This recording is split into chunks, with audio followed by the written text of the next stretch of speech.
संघर्षों के साय में घनघोर जवानी पलती है और इतिहास बन जाते हैं उस ओर जिस और जवानी चलती है। और इतिहास रहा है इस देश में, जब तक युवा खड़ा हुआ है तब तक इस देश में क्रांति आई है, और जब तक इस देश में क्रांति आई है तब तक इस देश का एक नया इतिहास लिखा गया है।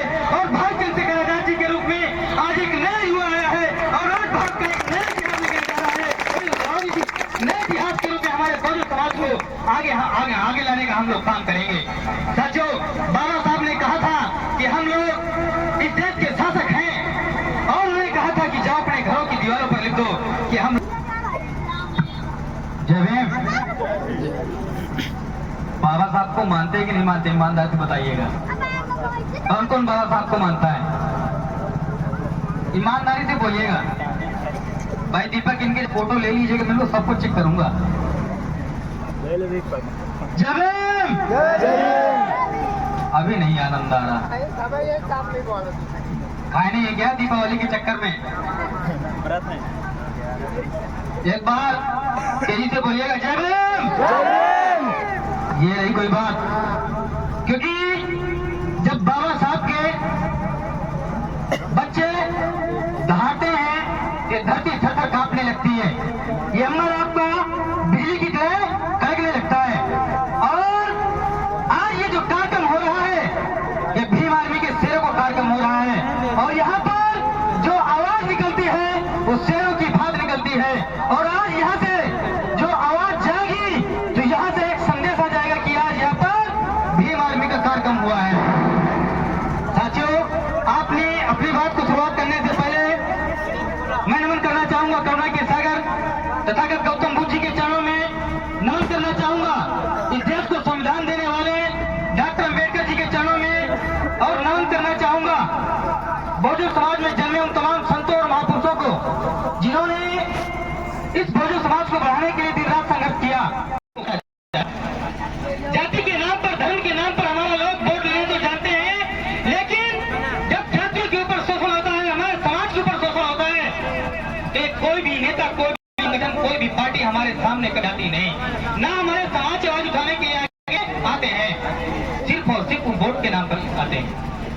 ये लोग कहते हैं कि हम लोग आपकी जाति से आते हैं, आपके धर्म से आते हैं, हम लोग तो आपकी पार्टी से आते हैं, लेकिन इसी समाज के ऊपर जब अन्याय अत्याचार शोषण होता है तो ये लोग कभी समाज के साथ खड़े नहीं होते हैं। लेकिन साथियों, वहीं पर एक संगठन, जिस संगठन का नाम है भीम आर्मी, जब इस पूरे समाज के ऊपर अन्याय अत्याचार होता है तो सबसे पहले भीम आर्मी आजाद समाज पार्टी के लोग आते हैं और भाई चंद्रशेखर आजाद जी यहाँ पर आने का काम करते हैं, अन्यथा कोई आने का काम नहीं करता है।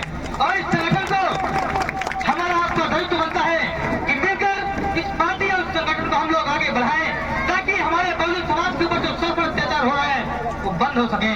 क्योंकि किसी ने कहा है अध्यक्ष जी कि जिसका दल नहीं उसका बल नहीं, और जिसका बल नहीं समस्या हल नहीं, उसकी समस्या का हल नहीं।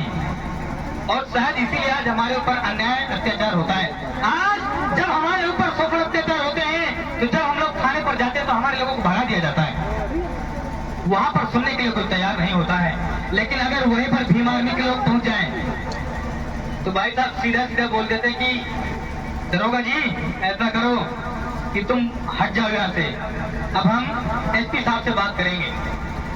जहां पर लोग चौकीदार से डरा करते थे, लेकिन आज वहां ये लोग दरोगा से ना बात कर आईजी डीआईजी से बात करते हैं। और ये ताकत सिर्फ और सिर्फ भीम आर्मी से मिली। कहते हैं कि संघर्षों के साय में घनघोर जवानी पलती है, संघर्षों के साय में घनघोर जवानी पलती है, और इतिहास बन जाते हैं उस ओर जिस और जवानी चलती है। और इतिहास रहा है इस देश में, जब तक युवा खड़ा हुआ है तब तक इस देश में क्रांति आई है, और जब तक इस देश में क्रांति आई है तब तक इस देश का एक नया इतिहास लिखा गया है।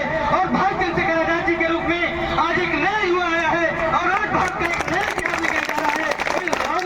नए इतिहास के रूप में हमारे बहुजन समाज को आगे लाने का हम लोग काम करेंगे। साथियों, बाबा साहब ने कहा था कि हम लोग इस देश के शासक हैं, और उन्होंने कहा था कि जाओ अपने घरों की दीवारों पर लिख दो कि हम लोग इस देश के शासक। लेकिन हमारे लोगों ने क्या लिखा मुझे बताने की जरूरत नहीं है, क्योंकि अगर मैं बोल जाऊंगा तो हमारे लोगों को ही पर लग जाता है जी। तो बाबा साहब ने जो हमें अधिकार दिया हम लोग उनको भूल गए। बाबा साहब ने हमें पढ़ने लिखने का अधिकार दिया, पढ़ लिख कर हम लोग आईजी, डीआईजी, आईएएस, पीसीएस बने, जिनकी बदौलत हम लोग को नौकरी मिली, शिक्षा की व्यवस्था मिली, सारे संसाधनों की व्यवस्था हुई। हम लोग उनके एहसानों को भूलकर हम लोग कहाँ जाने लगे? वहां जहां हमारा कोई अस्तित्व नहीं है। आज जब किसी को नौकरी लगती है, अब एक हमारे मार्ट साहब बैठे हैं, काला चश्मा लगाए हुए थे मार्ट साहब जी, मैं इनका बड़ा आभारी हूँ, क्योंकि बहुत सारे अध्यापकों को देखा कि जब टीचर होते हैं तो सबसे पहले जाते हैं कि जय हो बली की, जाते हैं 3 कुंटल पूरी बनवाई है, साग बनवाई है, और वहीं जाके खाई है और पैसा बर्बाद करिए। लेकिन जिनकी बदौलत हमको नौकरी, कपड़ा, मकान सब कुछ मिला, हम लोग उनको नहीं भूल जाते। आज इस देश में अगर किसी की बदौलत हमको अधिकार मिले तो सिर्फ और सिर्फ बाबा साहब अम्बेडकर है, इसके अलावा हमारा कोई नहीं। साथियों, आज वो समय है कि हमको अपने हक अधिकार की लड़ाई लड़ने के लिए खुद को आगे आना पड़ेगा। और अपनी बात को मैं चंद लाइनों से खत्म करूंगा। कहते हैं फूल वही चुन पाते हैं जो कांटों से टकराते हैं, फूल वही चुन पाते हैं जो कांटों से टकराते हैं, अधिकार मांगने से नहीं मिलते, अधिकार तो छीने जाते हैं। साथियों, एक 6 महीने का बच्चा भी होता है, जब तक वह रोता नहीं तब तक उसकी माँ भी दूध नहीं पिलाती। और हम लोगों के अधिकार मांगने से आजकल मिलने वाले नहीं है कि मिलेंगे। आज पता चला कि भाई साहब अंटीना वालों को टिकट मिल गया और वो लोग मंत्री विधायक बन गए, और जो लोग हमारे ऊपर शोषण करते हैं वो हमारा जो है अधिकार कैसे देंगे? देंगे? जो लोग हम लोग को छूने तक तो तैयार नहीं, हमारा अधिकार देंगे? कभी दे ही नहीं सकते। साथियों, कहते हैं लग चुकी है तलब मंजिल की, अब खुद को आग में झोंक देंगे। कि लग चुकी है तलब मंजिल की, अब खुद को आग में झोंक देंगे। ठोकरें कहती हैं मारा जाएगा, और हौसला कहते हैं देख लेंगे। बाकी ज्यादा वक्त लेते हुए अपनी बारी को यहीं पर विराम देता हूँ। और वक्तव्यों की मुझसे कोई भूल चूक हुई हो तो उसके लिए क्षमा प्रार्थी हूँ। इसी के साथ जय